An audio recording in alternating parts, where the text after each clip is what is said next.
پیارے دوستو، آج میں آپ کو ایک غیر مسلم لڑکا جو مسلمان لڑکی کے عشق میں مسلمان ہو گیا اور جب اس کی بیوی دنیا سے رخصت ہو گئی تو اس آدمی کو بیوی کی قبر سے آوازیں کیوں آتی تھی کہ میں زندہ ہوں، مجھے باہر نکالو۔ جب اس لڑکی کی قبر کھولی تو اندر سے کیا منظر دیکھنے کو ملے، آئیے سناتے ہیں۔ دل کو چھو جانے والا ایک خوبصورت سا واقعہ۔ میں ایک غیر مسلم تھا اور بہت زیادہ امیر آدمی تھا، شہر کا بہت بڑا کاروباری انسان تھا۔ میری عمر کم تھی لیکن میں نے کم عمری میں ہی بہت کچھ حاصل کر لیا۔ مجھے اسکول میں چیف گیسٹ کے طور پر بلایا گیا۔ میں نے بچوں میں انعامات بھی تقسیم کیے اور مجھے اسکول کے مالک نے اپنے اسٹاف سے ملوانے کی بات کی۔ سب لڑکیاں لائن میں کھڑی تھی جو یہاں پر ٹیچرز کا کام کرتی تھی۔ میں سب سے ہاتھ ملاتا اور سلام دعا کرتا۔ اس میں کچھ غیر مسلم ٹیچرز بھی تھی کیونکہ اسکول میں ہر طرح کے بچے پڑھتے تھے، لیکن ایک لڑکی سے جب میں نے ہاتھ ملانے کے لیے اپنا ہاتھ بڑھایا تو اس لڑکی نے اپنا ہاتھ پیچھے کر لیا اور مجھ سے ہاتھ نہیں ملایا۔ سب لوگوں نے محسوس کیا کہ جیسے میری بے عزتی ہو گئی، پر اس لڑکی کے چہرے پر کوئی ندامت نہیں تھی۔ اس نے حجاب کیا ہوا تھا، وہ حد سے زیادہ خوبصورت تھی۔ پھر اس پر پرنسپل نے اس کو کہہ دیا کہ مومنہ، یہ کیا بات ہے، ہاتھ تو ملاؤ، یہ ہمارے بڑے محترم مہمان ہیں۔ تو اس نے کہا، جی نہیں، مجھے ان سے ہاتھ نہیں ملانا، کیونکہ غیر محرم کے ہاتھوں میں اپنا ہاتھ کیوں کر دوں، یہ سب کرنے کی ہمارا اسلام اجازت نہیں دیتا۔ پرنسپل صاحب اور بھی زیادہ شرمندہ ہو گئے کیونکہ یہاں پر ایسا محسوس ہوا کہ جیسے وہ لڑکی اس لیے مجھ سے ہاتھ نہیں ملا رہی کیونکہ میں غیر مسلم تھا اور وہ مجھے حقارت کی نظر سے دیکھ رہی ہے۔ مجھے یہ سب کچھ بالکل بھی برا نہیں لگا۔ پرنسپل صاحب سے میری دوستی ہو گئی تھی۔ ایک دن میں اپنے دل کے ہاتھوں اتنا مجبور ہو گیا کہ خود ہی ان کے اسکول چلا گیا۔ وہاں جا کے بیٹھا، انہوں نے میرے لیے چائے اور دیگر لوازمات منگوائے تو میں نے کہا، میں اب آپ کے اسکول کا دورہ کرنا چاہتا ہوں، اور انہوں نے کہا، جی میں آپ کے ساتھ چلتا ہوں۔ تو میں نے کہا، نہیں نہیں، میں خود ہی کر لوں گا۔ وہ بھی حیران ہوئے اور ان کو بھی شک ہو گیا کہ میں یہاں کسی اور نیت سے آیا ہوں۔ اب مجھے اس لڑکی کی تلاش تھی جس کا نام مومنہ تھا۔ میں اسے دور سے بھی پہچان سکتا تھا، وہ بہت زیادہ خوبصورت تھی۔ میں ہر کلاس میں جھانکنے لگا۔ جب مجھے دور سے وہ ایک کلاس میں کھڑی نظر آئی، وہ بچوں کو پڑھا رہی تھی۔ اس کے چہرے پر مسکراہٹ تھی، وہ ان کو بہت اچھے طریقے سے سمجھا رہی تھی، اور مجھے تو اس وقت سوائے مومنہ کی اس کے پاس کوئی دنیا نظر نہیں آ رہی تھی۔ جب پرنسپل صاحب نے میرے کندھے پر ہاتھ رکھا اور کہا، اب مجھے پتا چلا کہ آپ یہاں پر کیوں آئے، تو میں بھی شرمندہ سا ہو گیا۔ میں نے کہا، یہ لڑکی کون ہے؟ آپ اس کے بارے میں جانتے ہیں؟ انہوں نے کہا، ہاں جانتے ہیں، بہت اچھی اور شریف لڑکی ہے، بہت نیک ہے بیچاری، اس دنیا میں اکیلی ہے اور یہاں پر کام کرتی ہے۔ میں نے کہا، اس کا کوئی بھی نہیں ہے؟ تو انہوں نے کہا، ہاں اس کا کوئی نہیں ہے۔ میں نے سوچا کہ اگر میں اس سے بات کروں تو شاید مجھ سے دوستی کر لے، کیونکہ اس کے تو ماں باپ بھی نہیں ہیں، اسے کسی سے ڈرنے کی ضرورت نہیں ہوگی۔ میں آگے چلا گیا اور اپنا تعارف کرواتے ہوئے اس سے گفتگو کا آغاز کیا۔ اس نے کہا، جی سر، میں آپ کو جانتی ہوں۔ تو میں نے کہا، میں نے سنا ہے کہ آپ کو نوکری کی بہت سخت ضرورت تھی، اس لیے آپ یہ کام کر رہی ہیں۔ میری کمپنی میں بہت ساری نوکری ہیں، اگر آپ چاہیں تو وہاں کام کر سکتی ہیں، میں آپ کو زیادہ اچھی تنخواہ دوں گا۔ پرنسپل صاحب بھی پیچھے کھڑے تھے اور مجھے دیکھ رہے تھے کہ تم یہاں پر اس لڑکی کے پیچھے آئے ہو یا مجھ سے میری ایک اچھی ٹیچر چھیننے کے لیے آئے ہو۔ لیکن میری سمجھ نہیں آ رہا تھا کہ میں اور کیا بات کروں۔ اس نے کہا، جی نہیں، مجھے پیسوں کی بہت سخت ضرورت تھی، میرے پاس نوکری نہیں تھی، تو پرنسپل صاحب نے مجھے بنا تجربے کے نوکری پر رکھ لیا تھا۔ اب میں ان کو دھوکہ نہیں دینا چاہتی ہوں، یہ غلط کام ہوگا اور میں ایسا نہیں کر سکتی۔ یہ لڑکی تو میرے دل میں اترتی جا رہی تھی، مجھے تو اس سے محبت ہو گئی تھی، عشق ہو گیا تھا، میں اسے اپنی زندگی میں شامل کرنا چاہتا تھا۔ ایک خوبصورت، ایماندار اور نیک لڑکی کو کون اپنی زندگی میں شامل نہیں کرنا چاہے گا؟ مومنہ میرے لیے میری خوشیوں کا محور بن گئی تھی۔ مجھے ایک ہی پل میں اس سے شدید محبت ہو گئی تھی۔ وہ کہتے ہیں نا، پہلی نظر کی محبت، آج مجھے اس پر یقین آ گیا تھا۔ میں نے پرنسپل صاحب سے کہا کہ کیا یہ کسی طرح میری زندگی میں شامل ہو سکتی ہے تو شاید وہ دوسری بات سمجھے۔ انہوں نے کہا نہیں، ایسا نہیں ہو سکتا۔ مطلب انہوں نے میری مدد کرنے سے توبہ کر لی، لیکن میں نے تو پکا ارادہ کر لیا۔ میں 2-3 دفعہ پھر سے اسکول میں گیا۔ وہ مجھے اسکول کے علاوہ کہیں بھی نہیں مل سکتی تھی اور اسے دیکھے بغیر مجھے چین نہیں آتا تھا۔ اب تو اسے بھی اندازہ ہو گیا تھا کہ میں اس کے پیچھے ہی اسکول میں آتا ہوں۔ ظاہر ہے وہ بے وقوف لڑکی تو نہیں تھی۔ ایک دن میں نے اس کا راستہ روک لیا تو وہ تھوڑا ڈر گئی۔ میں نے کہا کہ اس انسان سے مت ڈرو جو تمہیں دل و جان سے چاہتا ہے، تم سے محبت کر بیٹھا ہے۔ اس نے کہا محبت آپ کیا جانے محبت کیا ہوتی ہے؟ میں نے کہا میں جانتا ہوں، اور نہیں جانتا تو تم مجھے سکھا دینا، میں تمہیں اپنی زندگی میں شامل کرنا چاہتا ہوں۔ مجھے بتاؤ یہ کیسے ہو سکتا ہے؟ میں نے کہا تمہارے بغیر میں نہیں رہ سکتا۔ تو وہ کہنے لگی کہ یہ راستہ بڑا مشکل ہے، بلکہ یوں سمجھیں کہ آپ کو کوئلوں کے اوپر چلنا ہوگا۔ میں نے کہا کیا؟ آپ کو جلتے ہوئے کوئلوں کے اوپر چلنا ہوگا۔ میں نے کہا میں چلنے کو تیار ہوں۔ اس نے کہا یہ غیر مسلم کے ساتھ میں کبھی بھی شادی نہیں کر سکتی۔ اگر آپ مجھے اپنی زندگی میں شامل کرنا چاہتے ہیں تو آپ کو مجھ سے شادی کرنی ہوگی اور نکاح کرنا ہوگا۔ ایسا کرنے کے لیے آپ کو اسلام قبول کرنا ہوگا۔ جب آپ اسلام قبول کر لیں گے تو آپ سے میں نکاح کرنے کو تیار ہو جاؤں گی، پر آپ کو ایسا دل سے کرنا ہوگا، صرف اس لیے نہیں کہ آپ مجھے حاصل کرنا چاہتے ہیں۔ اس کو جو کہنا تھا اس نے سیدھی بات کہہ دی۔ مجھے یہ بات بھی اچھی لگی کہ اس نے بات کو زیادہ گھمایا نہیں۔ میں نے کہا ٹھیک ہے، پھر اب میں تم سے تبھی ملوں گا جب میرے دل میں اسلام کا دیا جل جائے گا اور میں تمہیں حاصل کر لوں گا۔ میں نے اگلے ہی دن جا کے قرآن مجید ہدیہ کیا۔ مجھے بس اتنا پتا تھا خدا کا بنایا جذبہ ہی ہے اور خدا ہی نے محبت بنائی ہے، وہی لوگوں کے دلوں میں یہ محبت ڈالتا ہے۔ یعنی اسلام کو پڑھنا شروع کر دیا، اور 2 مہینے تک تو میں اسکول نہ گیا اور نہ ہی میں نے پرنسپل صاحب سے کوئی بات کی۔ انہی کا فون آیا کہ تم ہار مان گئے ہو۔ تو میں نے کہا نہیں، ہار نہیں مانی۔ میں نے ایک بڑے مفتی صاحب کے پاس جا کر اسلام قبول کر لیا۔ پہلے میرا نام ایڈم تھا، اب میں نے اپنا نام محمد سلمان رکھ لیا تھا۔ مجھے اسلام بہت پسند آیا تھا۔ میں نے جب مومنہ کو یہ بتایا کہ میں نے اسلام قبول کر لیا تو وہ حیران ہو گئی۔ میں نے اسے بتایا کہ مجھے تمہارے مذہب سے محبت ہو گئی ہے، یہ واقعی بہت اچھا مذہب ہے، کیا تم مجھ سے شادی کرو گی؟ میں نے اسے یہ بھی بتایا کہ ایک لڑکا اپنی محبت کا اظہار کر سکتا ہے اور رشتہ بھیج سکتا ہے۔ میں تمہارے لیے اپنا رشتہ پیش کرتا ہوں، کیا تمہیں قبول ہے؟ اس نے میرا رشتہ قبول کر لیا۔ ہم دونوں نے نکاح کر لیا۔ وہ میرے نکاح میں آ گئی اور مجھے محسوس ہوا کہ نکاح میں کتنی طاقت ہے۔ مجھے پہلے ہی اس سے بہت محبت تھی اور اب مجھے اس سے مزید محبت ہو گئی۔ وہ میرے لیے میرا سب کچھ بن گئی۔ میں نے اسلام قبول کیا اور دل سے کیا۔ میں نماز پڑھنے لگا، روزے رکھنے لگا، قرآن پاک بھی پڑھتا تھا۔ وہ بھی میرے ساتھ ساتھ ہوتی تھی۔ صبح ہم لوگ مل کر ایک دوسرے کو نماز کے لیے جگاتے ہیں، کبھی وہ جگا دیتی تو کبھی میں اسے جگاتا تھا، پھر ہم لوگ مل کر نماز پڑھتے۔ ایسی زندگی بڑی خوبصورت ہو گئی تھی۔ وہ مجھے ہمیشہ اسلام کے بارے میں بتایا کرتی تھی اور میں بھی اس سے پوچھتا تھا۔ جب اس نے مجھے ہمارے نبی حضرت محمد صلی اللہ علیہ وآلہ وسلم کی زندگی اور ان کے اخلاق کے بارے میں بتایا تو مجھے محمد صلی اللہ علیہ وآلہ وسلم سے گویا عشق ہو گیا۔ مجھے ان کی ذات کے بارے میں بات کرنا اچھا لگنے لگا۔ میں نے ان کی ذات اور ان کی زندگی پر لکھی گئی کتابیں خرید لیں اور عبادت کو پڑھنے لگا۔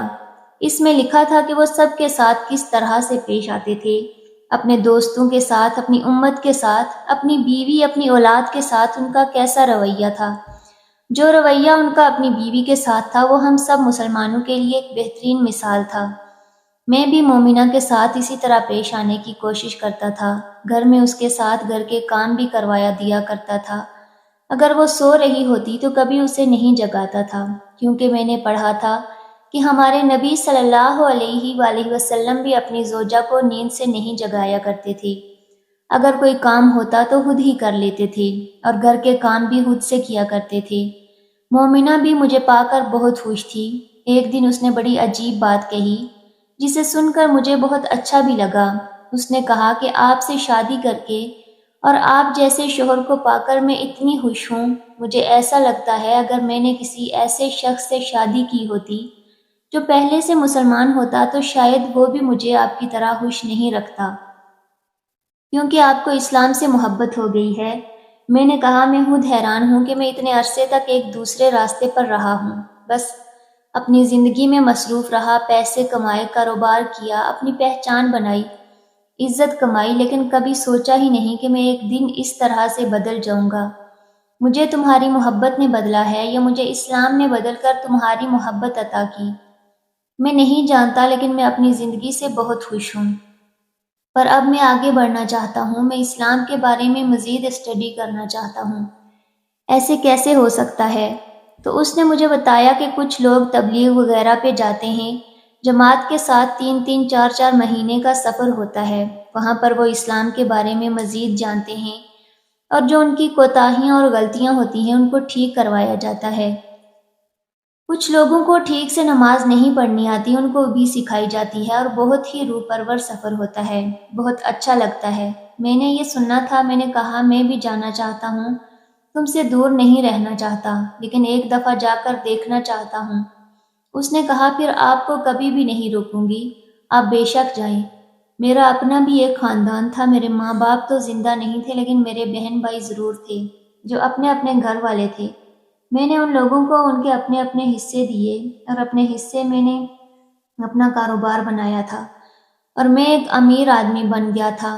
ان لوگوں کو مومنہ کے ساتھ میرا شادی کرنا بالکل بھی پسند نہیں آیا تھا اور انہوں نے جیسے ہمارا بائیکاٹ کر دیا تھا، لیکن امیر آدمی کو کسی کی کیا پرواہ ہوتی ہے کہ کوئی ان کا بائیکاٹ کرے، کہ کوئی اس سے سلام دعا نہ رکھے، اسے کیا، اس کے گھر کا چولہا بھی جل رہا ہوتا ہے اور اس کو کسی کی پرواہ نہیں ہوتی۔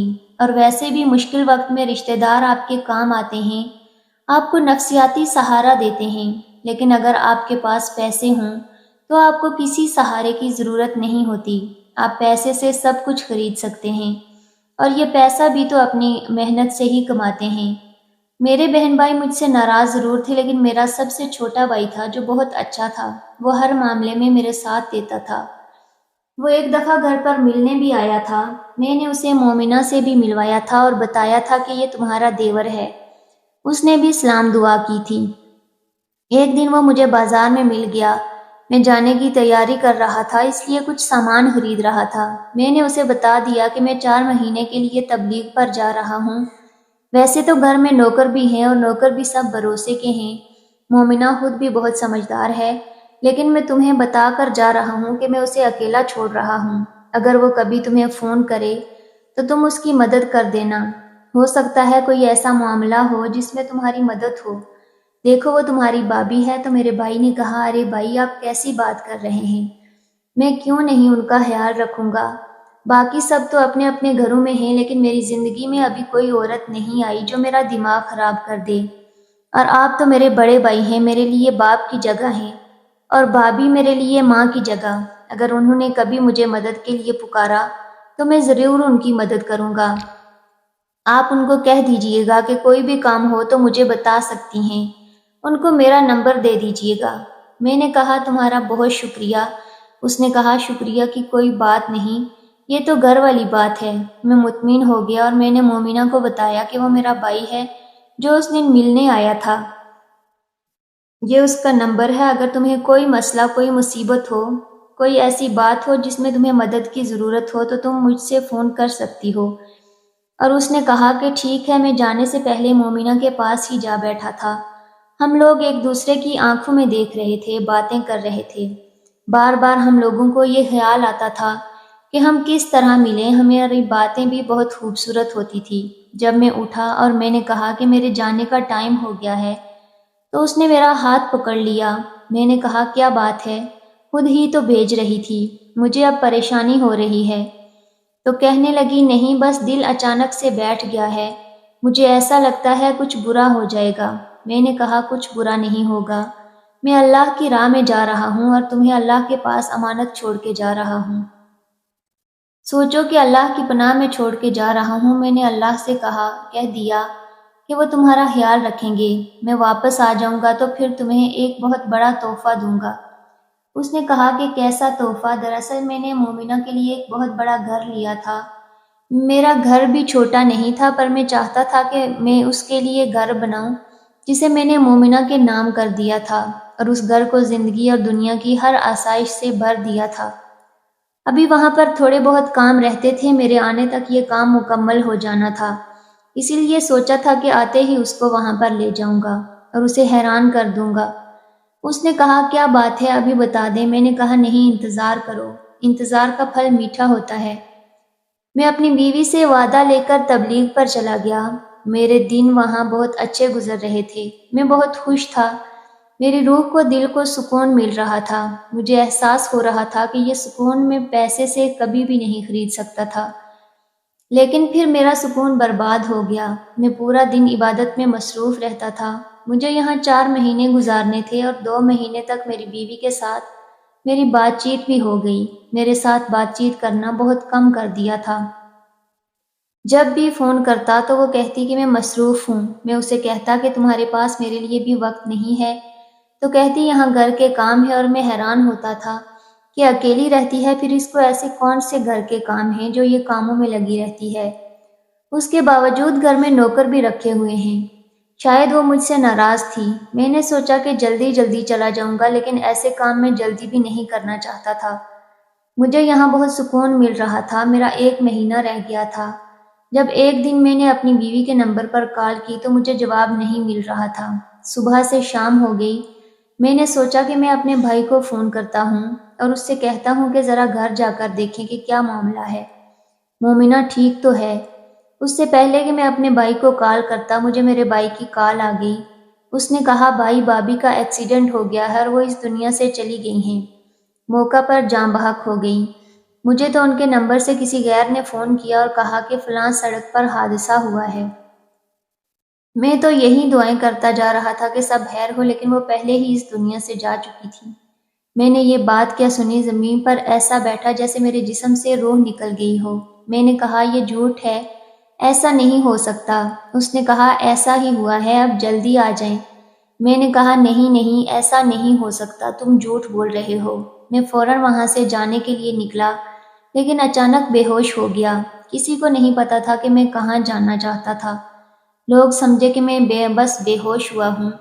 مجھے پورے 15 دن کے بعد ہوش آیا۔ سب کا کہنا تھا کہ میں کوما میں چلا گیا تھا، اور کیوں نہ جاتا، کوما میں میرے لیے خبر کتنی بری تھی۔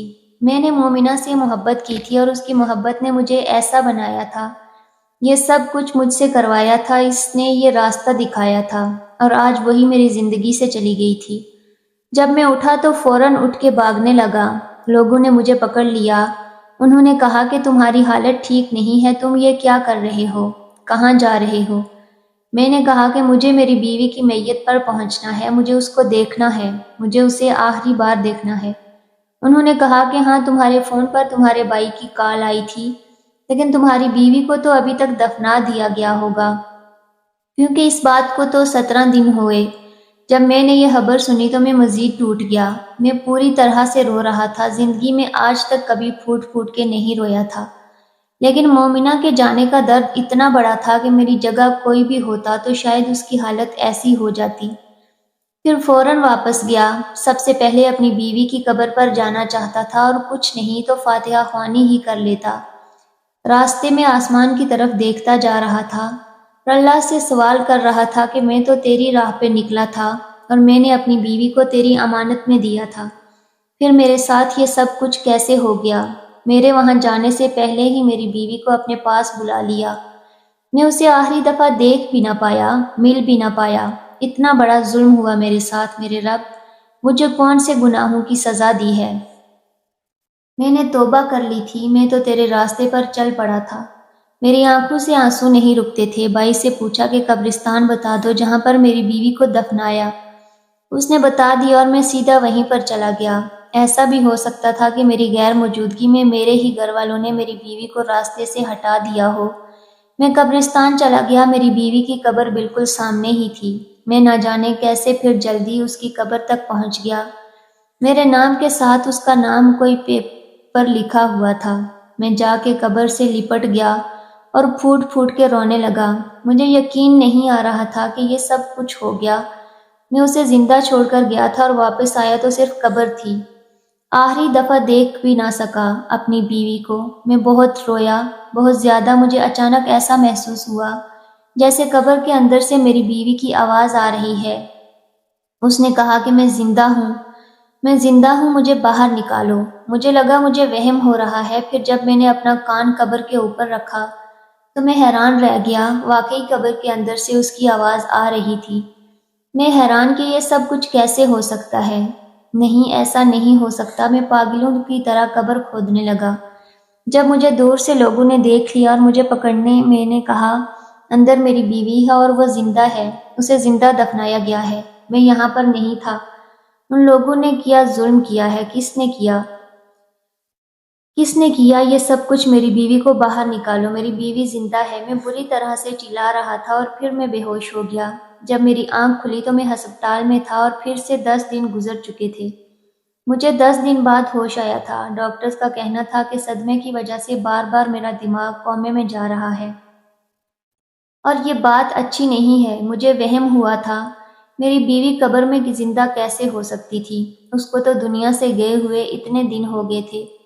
مجھے وہ CCTV ویڈیو بھی دکھائی گئی جس میں میری بیوی کا ایک گاڑی کے ساتھ حادثہ ہوا تھا اور یہ مین سڑک پر ہوا تھا۔ اس کا مطلب تھا کہ اسے کسی نے بھی نہیں مارا تھا، وہ خود ہی اپنی موت مری تھی۔ لیکن مجھ پر اتنا بڑا صدمہ تھا، میں برداشت نہیں کر سکتا تھا۔ یہ میری برداشت سے زیادہ تھا۔ میں بہت بے چین تھا، بہت زیادہ۔ پھر ایک دن میری بیوی میرے خواب میں آئی اور اس نے میرے سر پر ہاتھ رکھا، پھر بالوں کو سہلانے لگی۔ میں نے اس کا ہاتھ پکڑ لیا جیسے کہ اگر ہاتھ چھوڑوں گا تو وہ چلی جائے گی۔ اس نے کہا میرے ساتھ کسی نے برا نہیں کیا، میں تو ایک حادثے کا شکار ہو گئی، اور میری موت کو اپنے لیے اتنا بڑا دکھ نہ بنائیں کہ آپ کے لیے جینا مشکل ہو جائے۔ میں نے کہا میں جی کر کیا کروں گا؟ تو وہ کہنے لگی آپ وہی کریں گے جو آپ کرنے گئے تھے، اپنے جیسے لوگوں کو اسلام کی راہ پر لگائیں گے، تبلیغ کریں گے، اور میں آپ کی امید بنوں گی، آپ کا دکھ نہیں۔ اس نے ایسی بات کی، کچھ ایسا لگا کہ میرے دل کے اندر لگی کہ راہ کھل گئی، کوئی دروازہ کھل گیا ہے۔ میں نے اسے اپنے ہاتھوں سے رخصت کیا اور کہا بس تم سے آخری دفعہ ملنا تھا۔ اس نے کہا تو آ گئی میں ملنے۔ میں اس کا ہاتھ پکڑ کر اپنی آنکھوں پر لگا لیا اور رونا شروع کر دیا، لیکن جب آنکھیں کھلی تو وہ وہاں پر موجود نہیں تھی اور میں اپنے کمرے میں تھا۔ مجھے اشارہ مل گیا تھا اور تب کا دن ہے اور آج کا دن میں تبلیغ کرتا ہوں اور لوگوں کو اسلام کی راہ پر لگانے کی کوشش کرتا ہوں۔ اب یہ میری زندگی کا مقصد ہے۔ پیارے دوستو، آج کی سٹوری آپ کو کیسی لگی؟ کامنٹ باکس میں اپنی قیمتی رائے کا اظہار ضرور کیجیے گا، اور پلیز ہم آپ کے لیے بہت ساری محنت کر کے اس طرح کی سٹوریز لے کر آتے ہیں۔ جاتے جاتے ویڈیو کو لائک کر کے جائیے گا۔ مزید ایسی سٹوری حاصل کرنے کے لیے ہمارے چینل کو سبسکرائب کر کے ہماری فیملی کا حصہ ضرور بنیے گا۔ شکریہ۔